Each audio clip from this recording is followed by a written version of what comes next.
bigla na lang nag-pop up sa isip ko nung isang araw. So, nung Mother's Day, nagulat ako, na-touch ako, syempre, na binigyan ako ng anak ko. Kasi, meron na siyang trabaho ngayon, finally. May trabaho na yung panganay ko. At siya na yung nagpapaaral ngayon sa bunso ko. So, binigyan niya ako ng bouquet. Ang ganda, ang laki. Tapos, kapag nilagay ko siya sa table, hindi ko siya mailagay kung papatong ko lang parang makalat tingnan, di ba?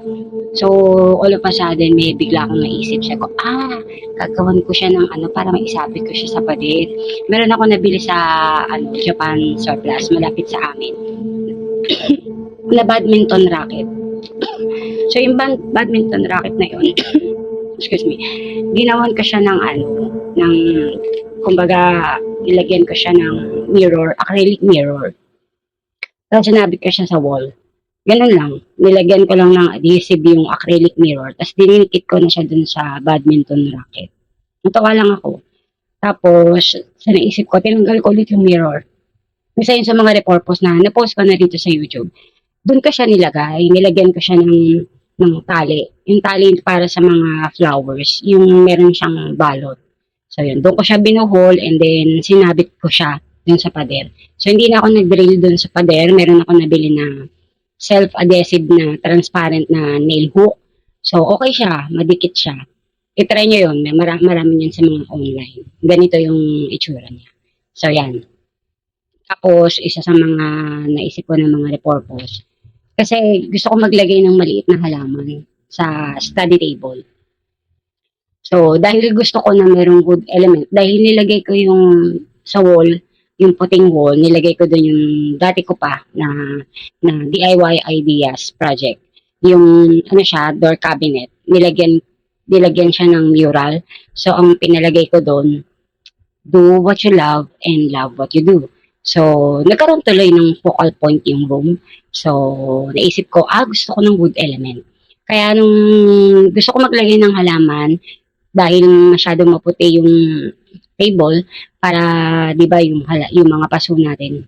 Sometimes pag dinidiligan natin yung halaman na natatapon yung lupa. So, dahil gusto ko nga may wood element, naisip ko, lalagyan ko siya ng wooden saucer. So, yan, nabili ko. Actually, pang ano siya, pang mga cup siya, parang heat insulator kung ipapatong mo mainit sa table, dapat merong mat, di ba? So, yun, wooden saucer siya or wooden coaster.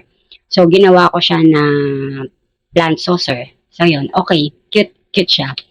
And yung pangatlo, yung ano naman, chopping board. So, di ba yung acrylic mirror na nilagay ko doon sa badminton racket? So, hindi na siya wall mirror. Dahil nakalagay na nga doon yung bouquet na natanggap ko sa anak ko nung last Mother's Day. So, wala na nakalagay doon wala ko nang paglalagay ng acrylic mirror. So, dahil doon sa study table, ayoko naman maglagay doon ng salamin. So, naisip ko, why not na removable na lang?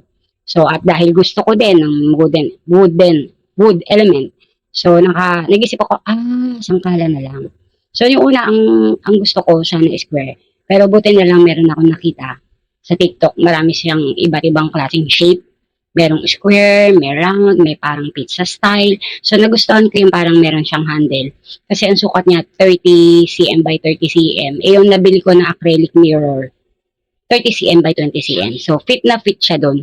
Ang kit niya. So, dinikit ko lang siya. Nilagyan ko lang siya ng self-adhesive. At maganda na, kit niya. So, yun lang. Tapos, meron akong mga hanger. So, meron kasi binili yung sister ko na sharp na parang matic na washing machine. So, meron siyang free na hanger. At yung mga wooden hanger.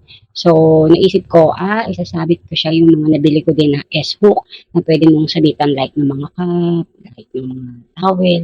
Ganun lang, para lang madagdagan yung wood element sa room. So, yan yung mga repurpose kong ideas na mga kalokohan na napag-iisip ko.